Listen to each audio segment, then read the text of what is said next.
A typical day in your week कैसा लगता है? ओके, आई गेट अप और जब when I am not working, मेरा चाय का ग्लास, मेरा Netflix, K dramas and a lot of sleeping after that when I am not working. But when I am working, so of course काम के लिए भागना, दिन भर काम, तो फिर आपके वर्क आवर्स बिल्कुल भी आप एक्सप्लेन नहीं कर सकते, बहुत लंबे होते हैं.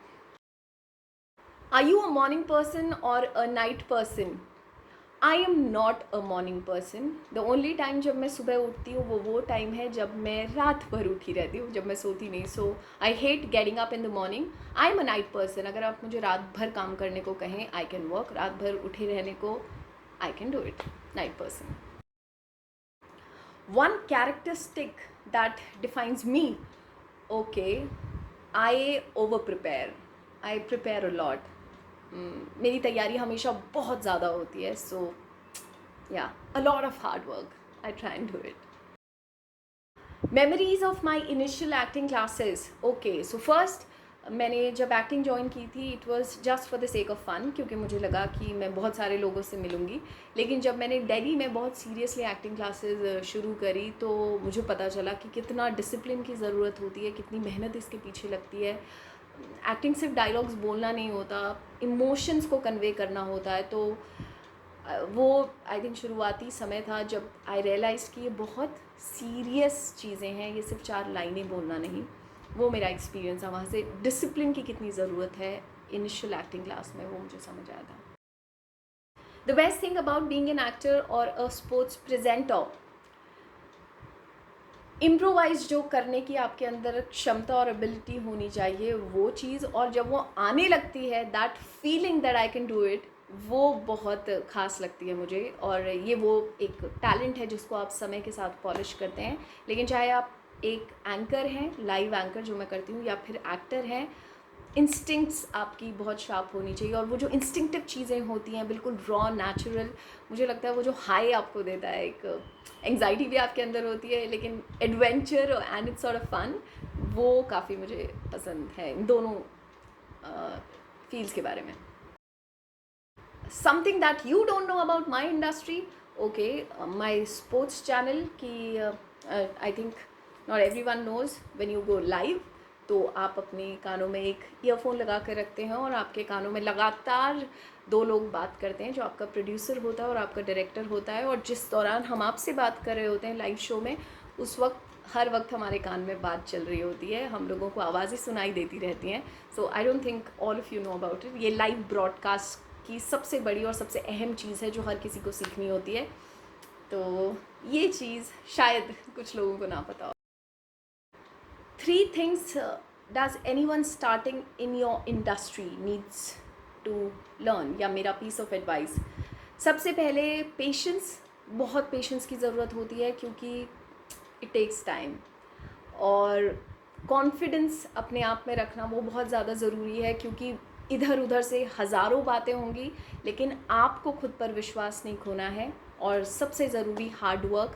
चाहे आप इंडस्ट्री में 1 साल हुआ है, 2 साल हुआ है, 10 साल हुआ है, ये जो मेहनत है, हार्ड वर्क है, लगन है, वो कभी नहीं रुकनी चाहिए, क्योंकि जिस दिन दैट विल स्टॉप, आपकी ग्रोथ रुक जाएगी. तो मुझे लगता है ये 3 चीज़ें सबसे ज़्यादा ज़रूरी हैं. Biggest failure you had. Okay, star sports में मैंने सबसे पहले जो ऑडिशन दिया था वो कबड्डी के लिए था. And I thought I did really well in the audition. ये मुझे लगा था उस वक्त, और क्योंकि मेरी तरफ से मुझे लगा okay I did everything, and लेकिन मेरा सिलेक्शन नहीं हुआ. और वहाँ पर वो एक समय था, मैंने सारे असाइनमेंट्स छोड़े हुए थे, क्योंकि मुझे पूरी होप थी आई गेट इट. एंड क्योंकि आई डिडंट गेट इट, तो आई वॉज हार्ट ब्रोकन. और I think this was the biggest failure, जहाँ से मुझे ये समझ आया कि there must be a reason कि मुझे क्यों नहीं लिया गया. और वहाँ से मैंने और मेहनत करनी शुरू करी, और मैंने ये अपने दिल को समझाया कि अगर आपको स्पोर्ट्स ब्रॉडकास्ट में जाना है, तो सिर्फ बातें कहने से, साफ से कहने भर से कुछ नहीं होने वाला.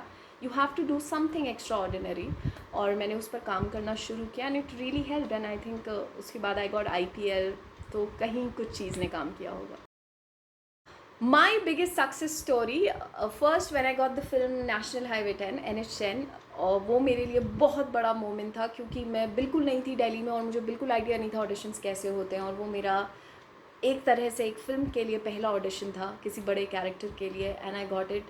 तो जब आप बहुत ज़्यादा सोचते नहीं हैं, आपको पता नहीं होता इसके रिजल्ट्स क्या हो सकते हैं, क्या होगा अगर आपको फ़िल्म मिलेगी, कैसे क्या ज़िंदगी बदल सकती है, जब आप वो नहीं सोचते तो आपकी परफॉर्मेंस बेहतर होती है। और दैट वर्कड फॉर मी, क्योंकि मैं बहुत नई थी और वो इग्नोरेंस इज़ ब्लिस कहते हैं। मुझे ये एक कारण है कि मैं अच्छी तरह से परफॉर्म कर पाई in the audition and I got the role.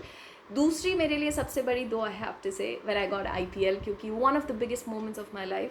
Sports, cricket मुझे बहुत प्यार है, मेरा सपना रहा है।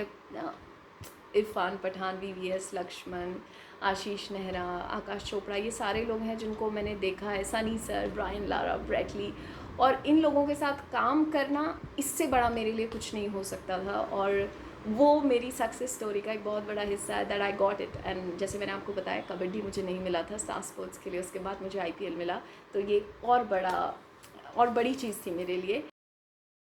Why do I think it was a success? उसका रीज़न है, आई थिंक, क्योंकि मैंने पेशेंस रखी, मैंने हिम्मत नहीं हारी, और मैंने अपनी पिछली जो हार था, जो फेलियर था, उसको अपने आप को नीचे नहीं लाने दिया। मैंने सोचा कि Y didn't it happen, and I worked on it.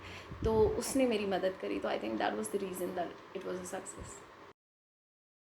What keeps me going when things get tough in your work? They get really tough at times. आप लाइव जाते हैं, आप हर दिन अच्छा नहीं होता जब आप लाइव करते हैं। लाइक अ प्लेयर, हर दिन प्लेयर सेंचुरी नहीं मारता है, आउट भी हो जाता है कभी कभी 0 पर, और वही एंकर्स के साथ भी होता है। आज शो अच्छा होता है, आज नहीं होता, कई बार 2-2 दिन तक नहीं होता, 3-3 दिन तक नहीं होता, आप आउट ऑफ फॉर्म होते हैं।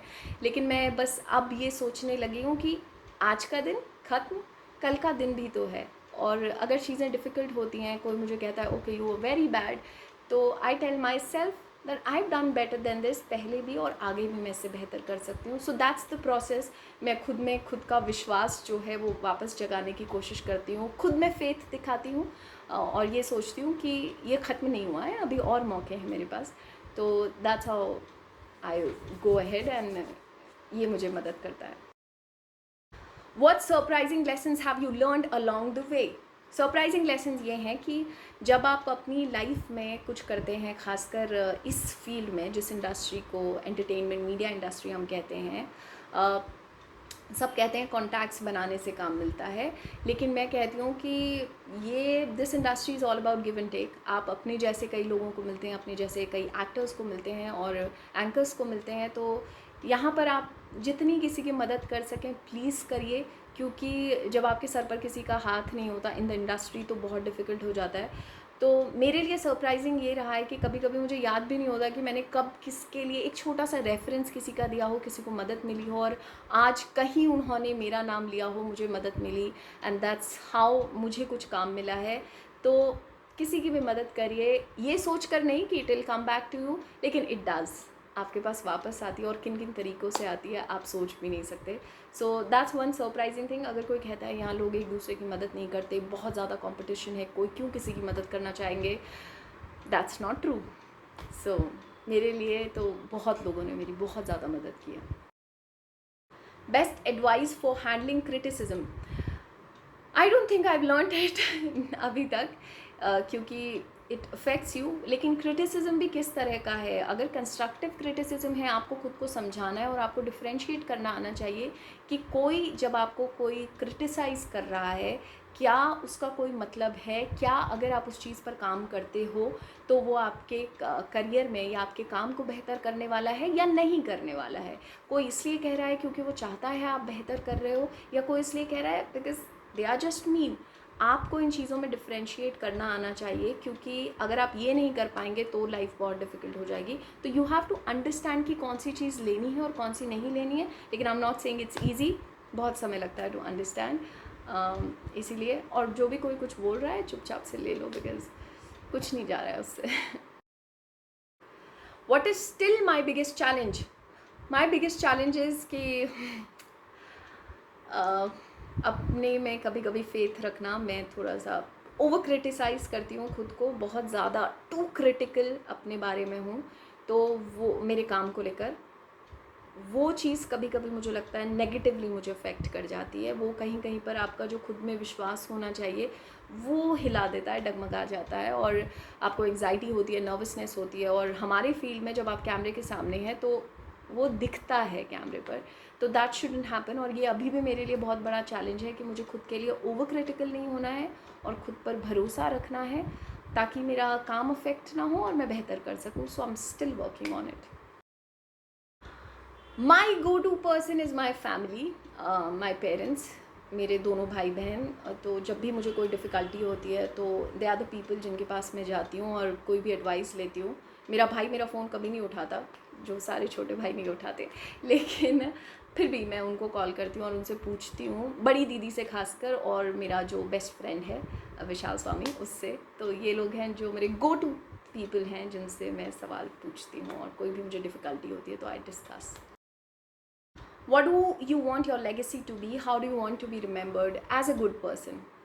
मतलब मैं करियर वाइज कुछ करूँ स्पोर्ट्स में, मुझे तो अभी खुद नहीं पता what is going to happen next अपने कुछ सालों में। तो as a nice human being who was nice to people, who didn't say mean things to people because it really affects me। तो मैं और मेरी एक दोस्त है कीरा, हम हमेशा डिस्कस करते हैं कि people always remember how you made them feel, so don't ever make anyone feel bad।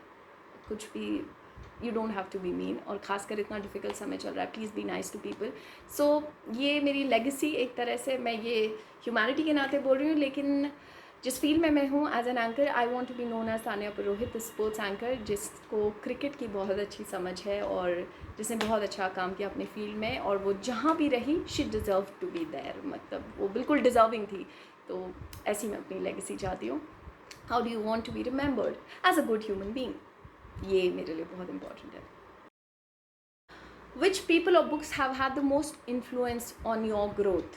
People, my family, my father, जिनको मैंने हमेशा से देखा है, हम जब से बहुत छोटे हैं, मेरे पापा ने इतना काम किया, वो कभी हमेशा चले पड़े रहते थे, इधर काम करें, इधर लेक्चर्स दे रहे हैं, अपने कॉलेज में भी जॉब करते हैं, he is a professor, theatre भी उसके साथ करते हैं, ड्रामाज लिखते हैं और इतनी सारी चीज़ें करते हैं। और हम जहाँ भी जाते थे हमें हमेशा कहा जाता था कि अरे पुरोहित जी के बच्चे आए हैं। तो I have seen the amount of respect he had. तो वहाँ से मुझे बड़ा लगता था I want to be like him, so that अगर कहीं मेरे पेरेंट्स जब कल के दिन जाते हैं तो उन्हें ये बोले ओ तान्या के पेरेंट्स आए हैं। तो मेरे लिए ये चीज़ बड़ा मैटर करती है, रिस्पेक्ट आपको मिले आपके काम की वजह से और आपकी ऑफ कोर्स मेहनत की वजह से। और मेरे पापा में मैंने वो देखा है, तो he had the most influence मेरी ग्रोथ में, और उनको मैंने बहुत ज़्यादा देखा और मैं हमेशा से चाहती थी कि मैं उनके जैसी इज्जत पाऊँ समाज में और अपने काम की वजह से। तो वो एक बहुत बड़ा रीज़न रहे हैं मेरी ग्रोथ का, my father and of course my family. What do I think about Veera? बहुत अच्छी चीज़। वीरा जो प्लेटफॉर्म है, इन्होंने जिस तरह से काम करना शुरू किया है, आप लोग एक प्लेटफॉर्म दे रहे हैं फ्रीलांसर्स को और किसी भी फील्ड के, जहाँ एक जगह पर आकर वेरीफाइड तरीक़ों से वो जो इन्फॉर्मेशन है वो लोगों तक पहुँचेगी who are looking for people, किसी भी जॉब के लिए या किसी भी फील्ड में। तो मुझे लगता है एक ऐसा प्लेटफॉर्म देना सब लोगों को बहुत अच्छा तरीका है, ना सिर्फ उनके लिए जो ढूंढ रहे हैं someone who can do the job, but उनके लिए भी जो मेरे जैसे लोग हैं या किसी भी फील्ड के लोग हैं जो अपने लिए काम ढूंढ रहे हैं। और इतनी सारी चीज़ें हैं, इतनी सारी वेबसाइट्स हैं, इतना सारा इंटरनेट, सोशल मीडिया, उसके बाद कई बार जो बिल्कुल नए लोग होते हैं, शुरुआत कर रहे होते हैं, in fact for every one it gets difficult एक ऐसी जगह ढूंढना जहाँ पर एक्चुअली आपको वेरीफाइड इन्फॉर्मेशन मिले, एक्चुअली आपको मौका मिले उन लोगों से कनेक्ट करने का जो सचमुच जेन्युइनली आपसे काम के लिए संपर्क करना चाहते हैं। तो एक बहुत अच्छा प्लेटफॉर्म है वीरा का, and I want to say all the best to you all. आप जो काम कर रहे हैं बहुत अच्छा काम कर रहे हैं, एंड थैंक यू मेरी तरफ से और उन सब लोगों की तरफ से जिनको आगे वीरा की तरफ से मदद मिलने वाली है और अभी तक मिली है। So thank you so much and all the best everyone.